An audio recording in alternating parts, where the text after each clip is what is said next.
Okay, so let's do your reading. Earth sign. Mabilis ang cleansing muna tayo, Taurus, Virgo, and Capricorn.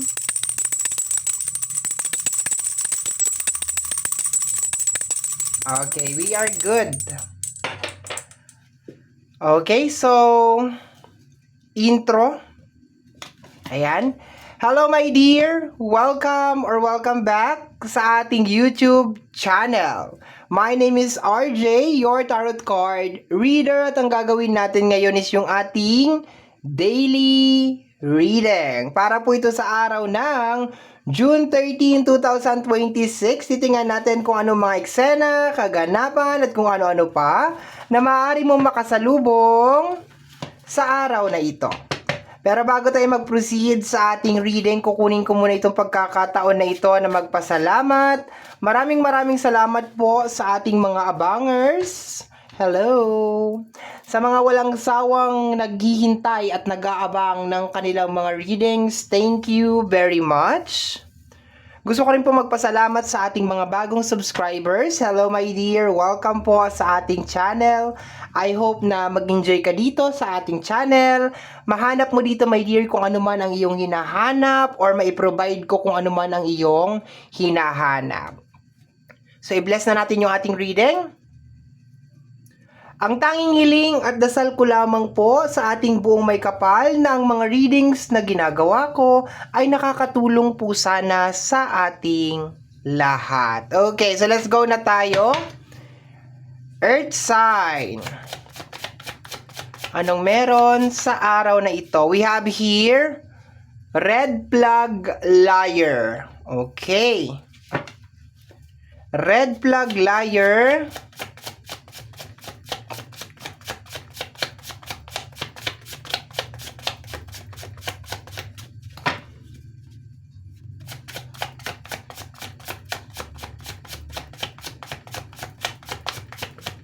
Ang kunat ng card Kanina yung mga ang bibilis. Ang kunat ng card ngayon. Ano meron? Ang tinatago. Ang kunat niya Okay, we have here somebody is slowly poisoning, anak ng tinapay. Somebody is slowly poisoning you. Slowly poisoning you with kasinungalingan, with lies. Okay, somebody is slowly poisoning you. So, ibig sabihin, sa araw na to, merong parang bini-brainwash ka. That's what I'm getting. Yung poison is hindi naman literal na nilalasong ka. I can feel na parang bini-brainwash ka. That's what I'm getting. Parang bini-brainwash ka. So, be careful ka, my dear, sa mga tao na bini-brainwash ka. Okay, what is this? Ay, ang dami. Ano to? Yung pinakaibabaw lang. Making them believe that they still have the control. Okay, eto na lang ha. Kasi sobrang daming card, minsan nakaka-overwhelm. Okay. So, sabi, making them believe that they still have the control. So, parang naglalaro kayo dito. No? Parang naglalaro, my dear. Ano tong isa? Your happiness is personal, deep, and doesn't need to be logical or approved by anyone else. I can feel na parang somebody's manipulating you, my dear. And somebody's trying to manipulate you actually. Yun ang nakukuha ko dito. Pero I can also feel, my dear, na parang alam mo na somebody's trying to manipulate you. So, I can see over here, make them believe they still have control over you. So, ibig sabihin, hindi lang to ngayon. Medyo matagal na to na ginangyayari. Na somebody is slowly poisoning your mind or your brain. That's what I'm getting. A sign of manipulation. Pero, yeah, you are aware, okay? Your happiness is personal, deep, and doesn't need logical or approved by anyone else. To the point na parang kailangan mo i-explain, my dear, yung mga bagay na nagpapasaya sa'yo sa kanila. It's more on parang kailangan dumadaan sa kanila yung happiness mo o yung mga bagay na ginagawa mo. I can feel na parang somebody is in control. Parang somebody is trying to manipulate you, my dear, or to control you. Ganun yung kanyang vibes. Ganun yung kanyang energy. Na para bang yung happiness mo is dapat may approval sa kanila. Na parang sila yung magdidikta or siya yung magdidikta kung kailan ka magiging masaya, kailan ka magiging malungkot. Yun na nakukuha ko, my dear. Hindi ko nagugustuhan yung energy niya. Ang nagustuhan ko lang sa kanya, my dear, is yung typical na parang alam mo na to or you're aware. And parang you are playing na, you are acting or you're making them believe na parang they are still have control over you. Pero hindi ko nagugustuhan yung point na parang somebody's trying to control you and trying to manipulate you, my dear, sa mga decision making mo, pati na yung happiness mo. Kung paano ka magiging masaya. Siguro pag masaya ka, hindi na supportive, dapat 3 lang to eh. Kasi ito yung pinaka-bonus natin eh. Kasi kung titingnan natin dito, somebody is slowly poisoning you. Tapos eto lang dapat yan. Your happiness is personal, deep, and doesn't need to be logical or approved by anyone else. So kung ito lang ang titingnan natin, my dear, kung eto lang, kasi ito naman yung original na card natin, sinasabi dito na yung happiness mo, my dear, is kontrolado or kinokontrol.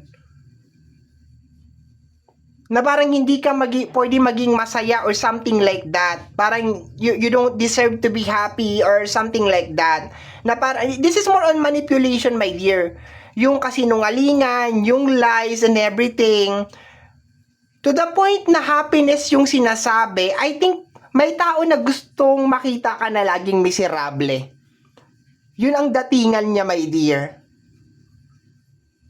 Pero alam mo siya, you know it, okay? Nagtagal na naman tayo kasi brainstorming lagi. Laging brainstorming. Okay, let's go na tayo, my dear. Move na tayo dyan. Ang maganda is alam mo. And you are pretending, my dear, na parang, okay, may control pa rin kayo sa akin. Naniniwala pa rin ako sa mga kasinungalingan nyo, so on and so forth. Okay. Let me see. Pero, to the point na lumabas to, my dear, possible na they will attack ulit ngayong araw na to. They will try to make some lies or some fabrication or chuba ekla boom. Para na naman ma-brainwash ka na naman. Be careful ka sa mga tao magagaling mag-brainwash. Okay? Let me see. What is this? We have here, plastic smile. Ay, ay, ay, ay. Mga mapagpanggap, mapagkunwari. Nako, sabi ko nga atake sila today. Yes, June 13, they will attack. They will attack, my dear, and they will try to poison your mind again. Okay. Same strategy, same mechanics, okay. Plastic smile. Probably somebody's going to say na parang, oh my God, ang galing-galing mo. Parang ganun, parang pakiramdam ko talaga nagpapanggap, manipulation, or I don't know kung paano niya basta nagsisinungaling siya. Somebody's telling a lie or parang nagpi-fake. Plastic, okay. Hindi naman talaga siya parang ano. Okay, ito lang talaga nagpaganda dito, my dear. Make them believe that they still have control. Yan lang talagang nagpaganda dyan. Pero kung tatanggalin ko yan, hindi talaga maganda. Buti na lang lumabas to. Okay, we have here the energy of the 7 of Pentacles. And anong kasama sa likod? The 5 of Swords. Somebody will try na parang they are supporting you. They are ano daw? Bakit kasi nag-i-English ka? Magpapanggap sila, my dear, na parang sinusuportahan kanila. Na they are happy for you.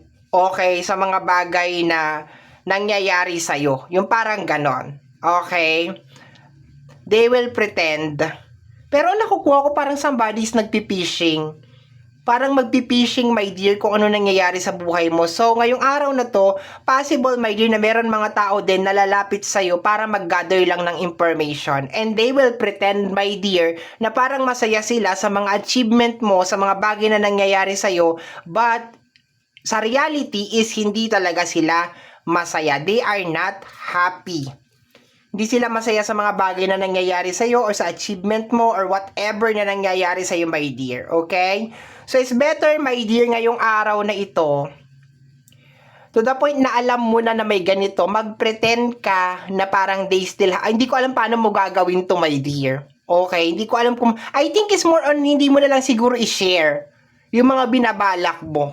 No? Parang ganun na lang siguro ang gawin mo. Kasi sinasabi, make them believe that they still have control. No? So, paano ba to? Parang, siguro wag mo na lang sabihin talaga kung ano yung mga plano mo, my dear. Okay? Make them believe na miserable ka. Na parang kailangan mo sila para maging masaya ka. Yung parang ganun, kasi sabi nga dito, logical or approval by anyone else. So, siguro parang kailangan mo mag-pretend na yung happiness mo is nanggagaling pa rin sa kanila.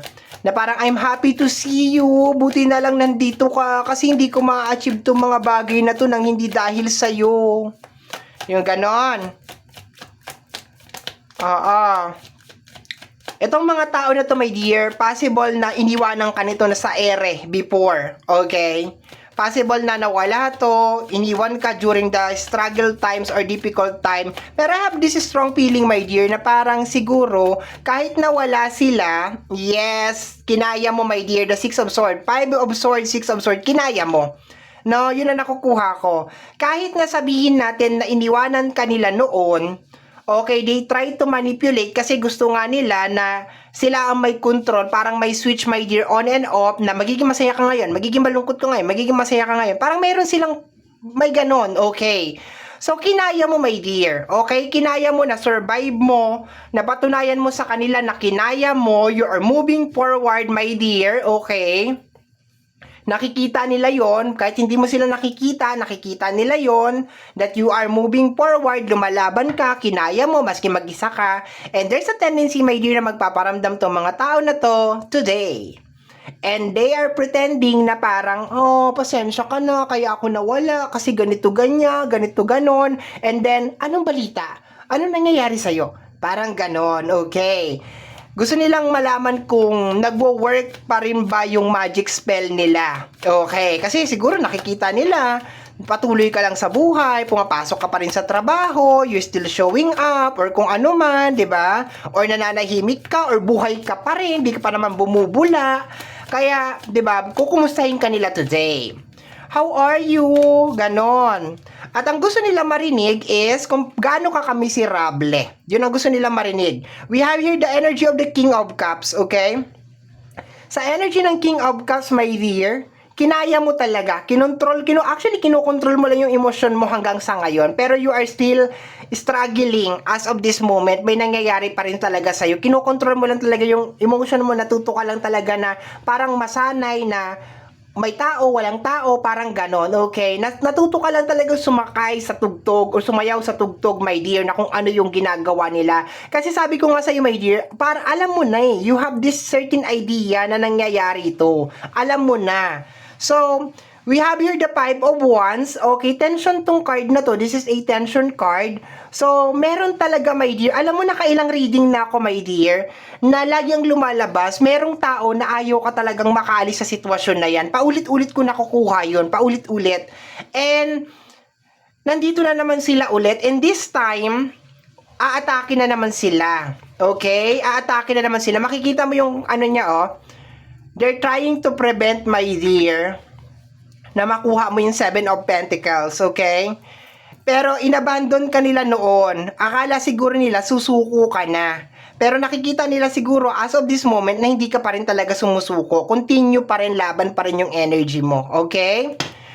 So today, itong mga tao na to is expecting bad news coming from you. No? Okay, wag mo na lang kausapin. Sabi, masakit ang bagang ko, masakit ang ipin ko. Basta wag mo na lang kausapin. Huwag ka na lang mag-release ng kahit anong information. We have here the energy of the Hierophant, energy ni Taurus, okay? Hello Taurus, okay, ikaw ba'y madalas na inaabandon at iniiwanan sa ere? Oh, whining ka. Actually, lahat naman may Hierophant lang dito, no? Hierophant is energy mo Taurus, no? So, meron mga mangungumusta sa'yo ngayong araw na ito, ha? Makikichismis, makikibalita, kung bakit buhay ka pa.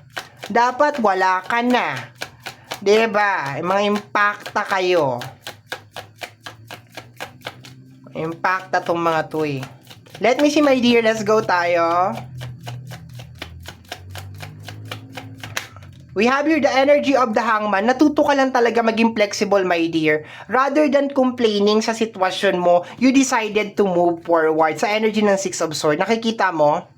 Diba? You decided to move forward. Kahit na mahirap yung sitwasyon, lumaban ka talaga, my dear. Okay. And doon siguro sila nagtataka kung paano nangyari yun. Paano mo nagawa na iniwanan kanila sa ere during the time na kailangan mo sila. Tapos nagawa mo pa rin mag-move forward or lumalabas ka pa rin, you still show up to the world na okay ka lang. Parang gano'n na parang walang nangyayari. And the strategy over here na ginawa mo is natuto ka lang mag-adapt. Nasanay ka rin, yung ginagawa nila na parang on and off, natuto kang sumayaw doon. Sa ilaw, yung disco light, natuto kang sumayaw doon. No? Yun ang nangyayari. For some of you, kinonsider ninyo as spiritual lesson yung nangyayari sa inyo. Kinonvert ninyo yung negative energy into positive. Kinonvert ninyo, my dear. Actually, marami kayong awakening kasi ang Hangman is energy ni Pisces. Okay, may kinalaman sa illusion. Okay? So, marami kayo na-discover. We have here the energy of the Queen of Pentacles. Marami ka pa rin problema ang pinagdadaanan. You just decided na hindi na lang mag-complain at hindi na lang mag-share. Natanggapin na lang talaga, my dear, na ganun talaga. Ang tao lulubog, lilitaw. Lulubog, lilitaw. Ganun talaga. May darating, may hindi. Ganun, okay? And I have this very strong feeling na kinontrol ka nila, my dear, doon. Kasi gusto nila, during the time na parang nandun ka na sa moment na kailangan mo sila, aalis sila. Parang ganon. And kontrolado nila yung happiness mo, yung sadness mo. Ganon. They are manipulating you. Slowly poisoning you, my dear. Yun nga yun. For some of you is baka hindi talaga sila masaya sa mga achievement mo and success mo. Bottom deck of the card is the energy of the Two of Swords. This is energy of denial. Okay? Denial. I think for some of you is hindi pa rin talaga maliwanag to. Although sinasabi nga dito na parang meron ka ng alam or meron ka ng kutob na nangyayari to. Pero for some of you is nandun kayo sa moment, my dear. Okay, the Wheel of Fortune. Okay, the Wheel of Fortune. The King of Swords. Okay. Wheel of Fortune. Hindi mo makat. Ewan ko bakit. I-entertain mo pa rin to, my dear. Hindi mo makat. Kahit na alam mo, hindi mo pa rin talaga makat. I don't know, siguro ayaw mo makasakit ng damdamin ng iba. 'Di ba? Yun ang masakit doon kasi sila handa silang makasakit ng kapwa nila. Pero ikaw, lagi ka nagdadahan-dahan, like iniisip mo yung kapakanan nila, so on and so forth. So I think parang hindi mo pa rin talagang makat. Kaya sinasabi na lang dito, make them believe that they still have control. Kasi hindi mo nga sila makat. Ayaw mo magpakita ng masamang ugali sa kanila. Ayaw mo silang bastusin. Kasi kinukonsider mo pa rin yung pinagsamahan, yung friendship, so on and so forth. So, itong energy ng Two of Swords, this is energy of parang hindi mo makat, hindi ka makapag-decide. Kahit na siguro alam mo na there is something off and there is something wrong. Nakakalungkot. Ikaw, iniisip mo sila, ikaw hindi ka nila iniisip. Diba? Ang unfair. Okay. So, my dear Earth sign, ito ang nasagap natin na energy message para sa araw na ito, June 13, 2026. Kagaya po na nasabi ko kanina, ang tanging hiling at dasal ko lamang po sa ating buong may kapal na ang mga readings na ginagawa ko ay nakakatulong po sana sa ating lahat. Maraming salamat po. Thank you, my dear. Take care of yourself. Bye-bye!